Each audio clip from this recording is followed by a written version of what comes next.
Welcome into another edition of Every Day We're Covering. CP and SJ with you here to talk the world of sports and specifically the world of round ball right now because we're down to the national championship for the men's tournament coming up here as we're recording a day ahead of time. So we're going to take a look back at how the Final Four went, kind of how some of our plays went during that, and then we'll, of course, preview the national championship game and get you all prepped for that. SJ, Final Four round, initial thoughts, kind of what we maybe expected a little bit, turned out to be a little bit more ho-hum than some of the other rounds had been, but we both, I think, kind of anticipated that. Yeah, honestly, I guess all things considered, it wasn't too terrible. Maybe the second game was a little bit more down to the wire, quote unquote, if you will, than the first game. So that maybe was a little surprising, and considering UConn kind of just been rolling through everybody, and there was I wouldn't say drama there, but there's a little bit of I guess, a little bit more of a competitive edge to that game than maybe we thought. Of course, in the end, you kind of could see the writing on the wall, but at least, wasn't a total blowout or turning off by halftime type of game. Yeah, it was. It was a little hairy there for a while from time to time. If you're a UConn fan, and probably I'm sure got a little bit worried a couple of different moments in that game because Alabama just really wouldn't go away. Every time that UConn had a nice little lead, and you thought, man, this is probably going to explode here. Alabama would make enough of a run to keep it interesting and keep it close there for a while until the very end. It did, kind of get away from him there in the last couple of minutes. But overall, entertaining game there. The other one, NC State, we knew had an uphill battle to try to keep this magical run going that they had. And, they ran into a team that's just playing really well right now. Purdue did all the right things as far as the way that they needed to play. And Edey was very good once again inside and really neutralized, of course, DJ Burns. He ended up getting some foul trouble, so made it really tough for the Wolfpack there. And a fun run here for Purdue, though, and good for them to get into that championship game. They're kind of building that same story. We saw this a time before when, Virginia was the first ever team to lose as a number one. They turned around and won the national championship the next year. Purdue has a chance to do the same exact thing. That's pretty neat. Yeah, I guess you don't always get those second chances in life, especially when you let something like that get away from you. So maximize the most of it. And tomorrow night should be a good game. At least looks like a kind of the expected matchup, or the Colossals, the Behemoths, whatever you want to call them, meeting head on there. So I guess that's what you want. If the seating committee wants to pat themselves on the back for anything, I guess they could go ahead and do this because the two teams that a lot of people thought would be there are going to be there. So let's hope it, like we said last time, just a nice competitive game, and hopefully it comes down to the final few minutes here. Yeah. As far as the final totals go in those other two games, it was Purdue 63-50 over NC State as the win. And as far as kind of the overall line, I was looking for both Purdue and UConn to cover, and that worked out. They both got there. Purdue was giving up about 6.5 to 7, somewhere in there, depending on where you were looking at it. And then if you were playing the unders, you were doing very well for yourself also, because that first game went way under. I think 146 was the number I saw there at the end for that one. And then the UConn-Alabama game tested it, but it came up a couple points short of where that needed to get to. They did score a lot of points, but a couple points short of that over total. 86-72 was the final, UConn winning. And most of the books early on had UConn as about an 11.5 point favorite. So if you're getting in that 10.5, 11 point range is, I think, about what it ended up being there at the end. I'm seeing, 10.5. I actually kind of got lucky, and this is, I guess, another one of the things to point out. When you're looking at your book the day of, sometimes they throw some other incentive type things out at you. Now, more often than not, that maybe isn't the smart thing to do. But this one I thought was pretty tempting, and I went ahead and went with it because I was going to take the cover on both teams anyways. It was both Purdue and UConn to cover 7.5. And then I was getting plus money at plus 160, so felt pretty good about that, and it turned out. Did have to worry a little bit in that second game for a while, but got it done. And I guess that's one of the things maybe everybody as they're playing should pay attention to. Sometimes you might get a deal once in a while. Yeah, you mentioned his little Harry there at the end. I know. I'm glad they weren't in the bonus there because for a minute there, it looked like we'd be going to the free throw line, and I would not want to have seen that because it was getting a little sweaty there when Sears kind of. I don't blame him though. He's kind of probably a little Yeah. pissed off and just kind of wanted to, didn't want him to dribble the whole thing out. So, but I was glad they had a foul to give, especially in that case, because that would have come real close to a push, and we never want to see that. That's the worst. Yeah. Yeah. I'd rather lose than push, honestly. Like I actually don't want to lose, but God, sometimes that's almost worse, at least in my mind. Yeah, yeah, no doubt. It is. Yeah, it's sometimes that's really frustrating. I know you were looking at some props there as well, and I know Mr. Sears came through for you. I saw he had 3 threes, so needed to get to that number, and he got right there. So that was a nice little hit for you as well. Yeah, yeah, and even Smith from Purdue, he was one assist short, so I was feeling pretty good. He had 4, I think, there in the first 15 minutes or so of the game, so we were looking pretty good. But it hit on 6, and of course 6.5 was the over under. Yeah, so not too bad overall as far as the picks that we took a look at here during the Final Four. It was a pretty good few plays there for us, and came out mostly on the positive end, so nice run there. Now we'll turn our attention here to this championship game contest. Like we kind of just already alluded to, maybe the matchup that a lot of people wanted to have happen even before the tournament started. I think overall, if you took a wide picture look at the season, Purdue and UConn were the 2 teams, and maybe you put Houston in that conversation as well, that were the ones that were kind of the most consistent, well-rounded, you thought solid teams that could probably make a pretty good run at this thing and win a national championship. So good that we get 2 teams playing in that regard. And I had somebody, one of my buddies, say something too recently. How often do you get what is widely considered the best team against what is mostly considered the best player as well? Of course, you've got Edey, who's won that National Player of the Year award a couple of times. You've got UConn, who's been considered the best team for a long while now. Of course, a couple of years they've proven it. So, yeah, it's fun to have that matchup. That's what you want for your sport, and you want them to be able to have that opportunity on the floor to decide it, and that's what we get. So that should make it fun, at least that aspect of it. Well, yeah, and especially with just the format, how it plays out. I mean, you have one bad day and you end up, your season comes to an end. It doesn't mean that you were a bad team or weren't the best team. You just didn't have your best game on the day that it was required. And then, of course, you throw in injuries with the likes of Houston. Who knows what happens if they stay, 100%. And maybe they're there instead of, Purdue on that side of the bracket. Who knows? But, yeah, it's nice. It is good to see when it kind of plays out. Like we said, kind of mentioned the tongue in cheek, they're giving the seating of the committee giving themselves a pat on the back, but to get the 2 best teams at least settle it on the court, we can't really ask for much more than that, regardless of this whatever sport you're talking about, pro, college, amateur, whatever. Yeah, and these 2 teams obviously match up very interestingly as well. They got different pieces that kind of match up on the floor.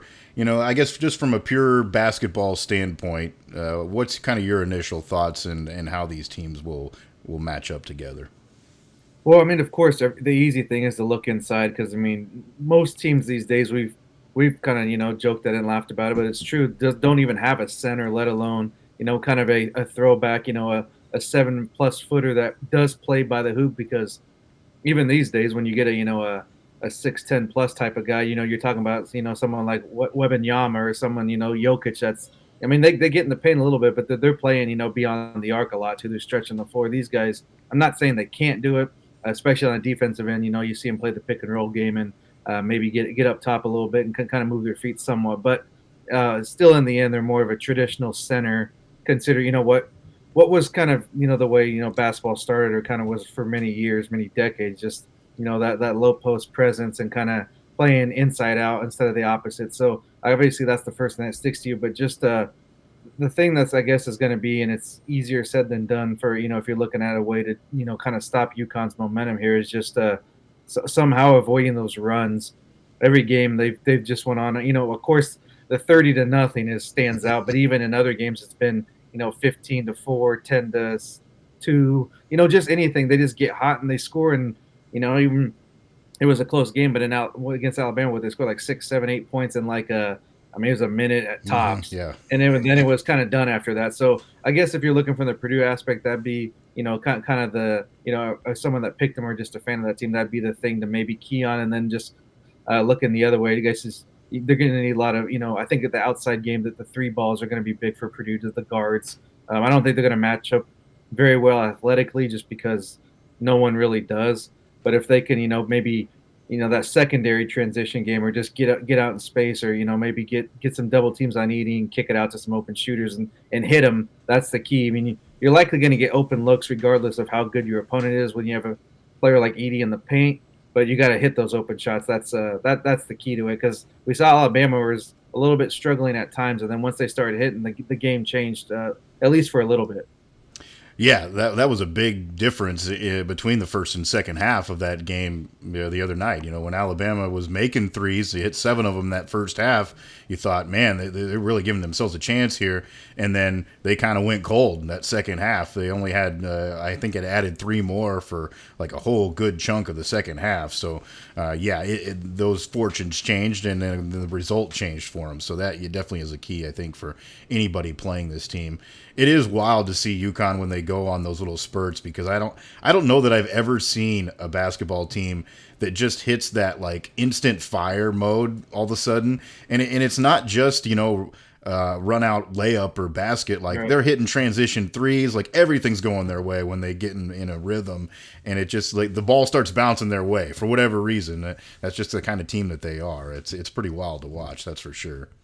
Well, it could even be like, a floater here, and it's a little mid-range jump shot there, and it's like, it's not like you said, it's not just like, a transition attack or just like 4 threes in a row. Of course, anybody does that, you're going to get on it quickly. But I mean, they do it, they score in a variety of ways, and I guess that's kind of explains why they're such a hard team to beat, and why they've made it so far this season, and why people kind of picking them to be an easy road to the title, just because of that. If you can score in that many ways, it's really hard to stop. And you almost have to hope that they have a bad or below average game, and then you still probably going to have to play your best game to be in it at the end.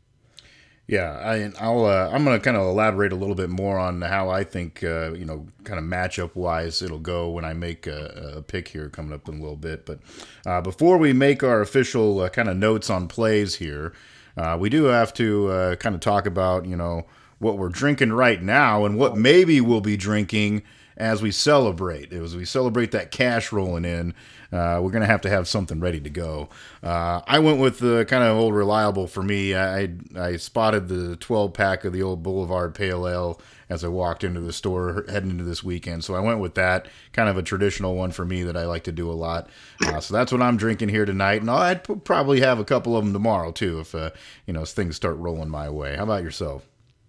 Yeah, you can't go wrong with that. That's kind of one of those tried and true beverages. So that sounds good as well. I shot you a little bit of info last night. Just a little quick pick about. I had a little bit of a sampler going on last night. Nice little Final Four flight, if you will. But I was able to salvage a couple somehow. I guess the games were pretty interesting, as I didn't run through them all. But tonight I'm actually drinking a Great Divide, put out a Japanese lager. And I don't know about you, but I'm a sucker for a good Japanese beer. So if anytime I can get my hands on, I mean, good quality one. Of course, you got the generic versions, but there's a lot of good ones. So that's what I'm drinking tonight. But also, I just wanted to shout out a more local brewery, Torn Label. They did of course, Imperial Stouts are pretty popular, but they kind of went with the espresso and vanilla bean blend with a brewery, or excuse me, a coffee shop around here.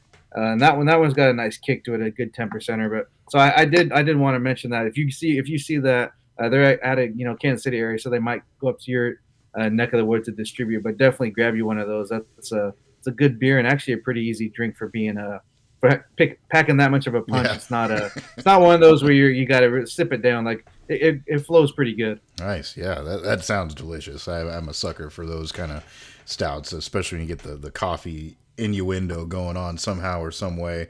And I do see a lot of breweries that have done that now too, where they make that connection with the local, roastery or shop or whatever, and kind of make that connection. And it always turns out pretty good because usually that's kind of the recipe in life. The fresher and more local the ingredients, the better the quality and output comes. So that sounds pretty good. Yeah, so we'll have some, of course, maybe more fun things to talk about if we do hit it big here coming up tomorrow night. But well, I guess we'll wait and see on that. When it comes to the actual game, right now the line that I'm seeing here is UConn at 6.5 as the favorite, and the over/under total at 145.5. If you are somebody that wants to play the straight line for Purdue, which probably isn't a terrible flyer, you're getting pretty good plus money right now on that side. So you might want to look at your book, especially if you're somebody that's kind of rooting for them anyways. Might be a little fun side bet for you. But those are the numbers I'm seeing. I mentioned I was kind of diving a little bit more of what I'm thinking basketball-wise here that's maybe going to influence the way I'm going to lean here. The one thing I noticed in those two games, and part of this too is I don't want to be too much of a in the moment kind of guy too, because everybody has their, every game's different. But the one thing that I kind of think will be an issue here for Purdue is just the guard matchup out front. Because it seemed like at times there on Saturday, Purdue was having a little bit of trouble just being comfortable handling the ball out front when, because Alabama's got some pretty athletic guards and they were getting into them and really pressuring them. And they had trouble with it from time to time. And you can tell that tendency is there, and I don't blame them at all because I would be doing the same exact thing. But you saw it a lot where they would drive and just kind of give it that little toss up in the air because they know that 7 foot whatever Zach Edey is there somewhere. So let's just flip it up to him. And they get in that habit of doing that a little bit. And that's going to be a little bit more difficult this time around with Klingon inside, the ability of him to kind of get in the way of that. So I think that's going to be a little bit of a mismatch struggle here for this Purdue team. Now, the equalizer for them is if they can play really good defense, and then if, Edey has a great game, then that maybe makes it a little bit different. But I just feel like that guard matchup, and especially the way some of the young guys for UConn are playing now, I think that's going to give them the edge. So when I see that initial line, I think this game is going to be close, and I think it'll get, it'll be close towards near the end, but that little bit of, late fouling to try to save the game, I think is what's going to give UConn enough to push that line, especially if that number drops just a little bit. I'd feel even better about it. But even at 6.5, I think I would go with UConn to cover. That's just kind of my initial gut feeling on it. The over-under total is interesting because it's kind of right at where you would maybe think a lot of games would be. So that's one I probably would kind of stay away from because I don't have a real super good feeling about how that's going to go one way or the other. But yeah, UConn I'd be my initial play as far as the overall stuff goes. How about yourself? Yeah, honestly, I think that, like you said, I'm with you. I think the line's going to keep moving that way of, lowering for UConn, I guess, to put it that way. So honestly, I made the play. I made a play yesterday when it was 6.5 still, because I was like, I don't see it getting any higher, but I can definitely see it getting lower. So I took Purdue taking the 6.5, and a lot of that is, I think, being in the finals. That's just a big number, and on top of that, I just kind of stick to my. I'm not going to get caught up in the moment thing and stick. I will not be surprised if UConn wins by 10. I'm not. This isn't a total confidence pick. This is one of those I'm just gonna play a little bit of something on it and just hope another pool that we have going on that I win some money. So that's kind of why there's a little bit of a monetary rooting interest in that fact. So hopefully I can maybe get some extra double that up there. I do think the under is gonna hit though. So I will probably play the under as well, and just because. I guess basically going on the fact that if they cover that number, I imagine it's going to be a more lower scoring game. And I do think that Purdue will attempt more than they have in the previous throughout these rounds of the tournament. I think they will attempt to slow it down a little bit and really kind of, milk that clock and kind of take the possessions out of the game. Because like we said, UConn's, kind of their sticking point or their MO there is to go on those runs. and obviously the less possessions, less chance you have to go on that run. So I think both of those, and I also do like a couple props with the big men. This one's a little bit. This obviously is like a little bit of a. It's almost like a Super Bowl bet. I was like, I got to make one of those kind of like crazy, just 50-50, not even 50-50, probably like 99-1. I'm really going long odds. But if Purdue wins the tip, this is what I need to happen. Obviously, I'm Edie. I'm going him first field goal plus 295. Oh, If Purdue gets the ball, they're going to go inside, right? yeah. So obviously Purdue needs to win the tip or get a stop on the first possession. But I thought that was decent plus money for, that's somebody they want to get involved early. So I thought that was good to take a guess on. Like we said, just some fun to do, kind of like Super Bowl. It's kind of, I guess, the Super Bowl of college basketball. And then on the other side, I like Klingon on the under 8.5 rebounds, believe it or not. I know he's had a pretty good run there, but he's only hit over that number twice in the tournament. So he's points wise, I'm not going to mess with that because I think he could go off or he could kind of rely on the guards, like you said. But the rebounds, I think there's a good chance of him getting 8 or less. So those are the two props I like, and honestly, those are probably a little bit more confident than playing the under or that spread. Yeah, and I did look at a couple of props here too. One that I kind of like, and maybe this is too much of off of a hot game type of deal, but I just think the way that this kid has gained some confidence gives him a pretty good shot at doing this. Stephon Castle, who had a really good game that last game, the over is just 10.5 for him to score. So I think he gets there. I like that one a lot. I wouldn't play that one. And then the other one that I saw that I like as well is Cam Spencer, the guard for UConn. His assist total is at 3.5. So I think he gets over that. That's kind of putting it right where it may be iffy, but I like him to get 4, so I'm going to go with that as well. And I did take a look at those rebounds too. I was kind of tempted, and you said that, and I went back and looked at Klingon's last game, and I think he only had 5 last game. So that's you wouldn't think. You would have thought how much he was all over the court. He pulled down a double on the regular, but. It's a little different in the college game, especially when it comes to the stat book. It's even when I'm watching the game, I'm like, oh, that's an assist. I still wait to check that score official sheet because they don't score it like you would. Sometimes they don't always score it like maybe you would, or there's that extra half step that they count against you. So you got to watch out for those. That's always a little bit at risk. But yeah, I could definitely see those happening. Those are some good props. I like that. Yeah. The number is pretty wild for Edie. 12.5 is what I'm seeing right now. It's like, I wouldn't want to touch that. I know I could see it happening, but it's like, God, that's high. Yeah, that's a wild one. But yeah, so some interesting things to look at. I'm sure if you dived into it a little bit further, there'd be a couple other things that you might be interested in. One other that I peeked at, and I don't know if I'll play this or not, but I'm kind of inching towards, if I get antsy at the end of the day and want something else to keep an eye on, then I might.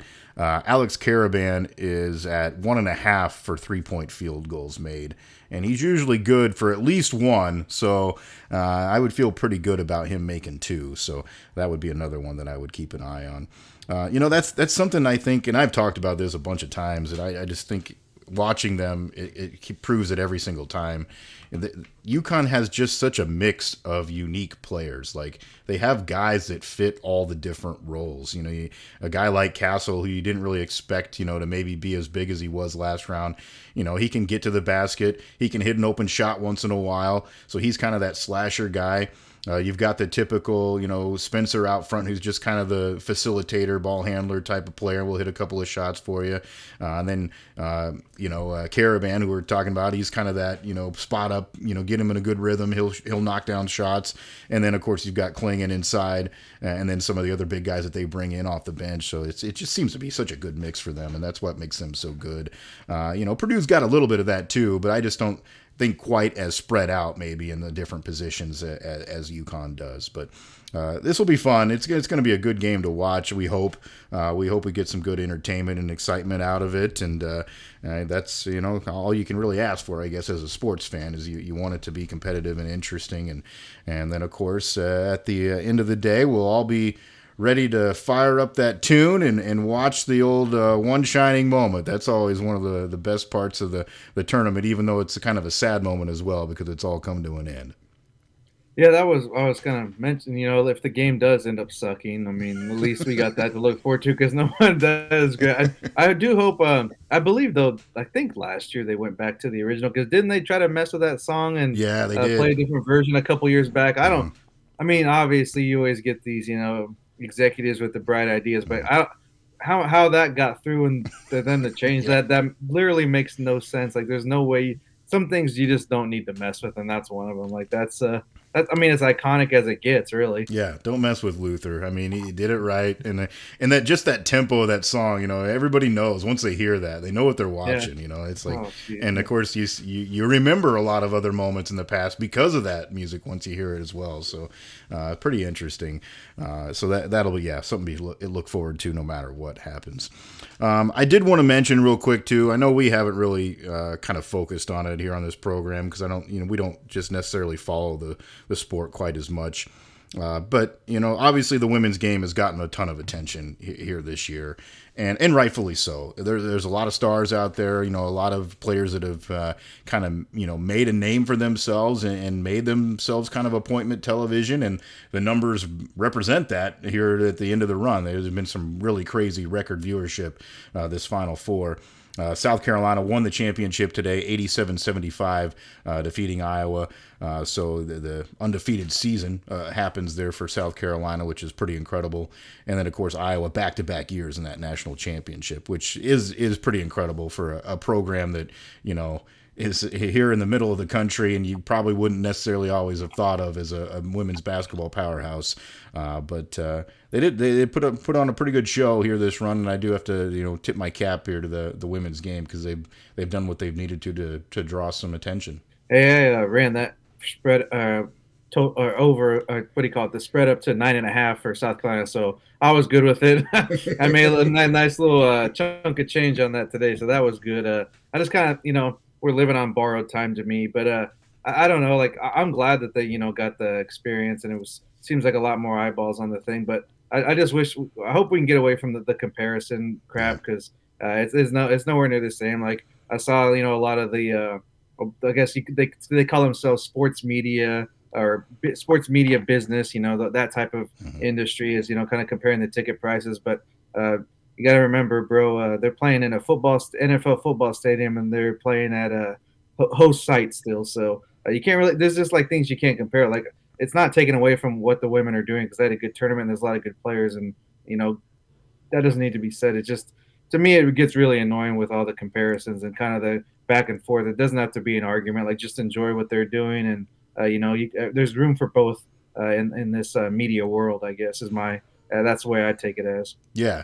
and I've heard from some other people too. There's actually a couple of gals that they just ended their run that have done a long time podcast for this Iowa State Cyclone Fanatic Network, and they that was kind of the intention of their pod was to bring attention to women's sports. They talk about it a Yeah, lot, but then they also give their view on just sports in general because they're sports fans, so they talk about everything. But that was one thing that they brought up on their last show is like we just want it to get to a point where it's just observed for what it is, to take it for what it is, and it doesn't have to constantly be a comparison to something else.